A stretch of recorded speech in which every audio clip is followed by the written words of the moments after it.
আল্লাহ পাক ইরশাদ করেছেন ওয়াল্লাযিনা তাদউনা মিন দুনিহি মা ইয়ামলিকুনা মিন কিতমির, আল্লাহকে বাদ দিয়ে যাদেরকে তোমরা ডাকছো, যাদের কাছে দোয়া করছো, তারা কিতমিরেরও মালিক না।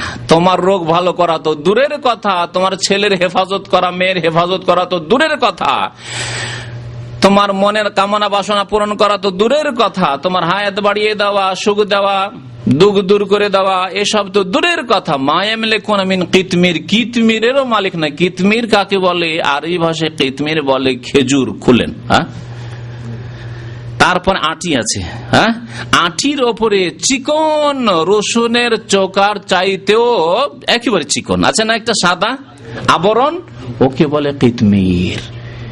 আব্দুল কাদের জিলানী, খাজা মঈনুদ্দিন চিশতি, শাহজালাল, অমক আর তমক, হাসান হোসেন, যে কোনো ব্যক্তি হোক না কেন, সত্যি আল্লাহর ওলি হোক অথবা মৃত্যুক আল্লাহর ওলি হোক, যে কেউ হোক না কেন, যাদেরকে তোমরা ডাকছো মা ইয়ামলিকুনা মিন কিতমির, ওই খেজুরের আটির ওপর যে আবরণ রয়েছে, চিকন আবরণ, সেই আবরণের মালিক ওটাও দিতে পারে না তোমাদেরকে, ওটাও দিতে পারে না তোমাদেরকে।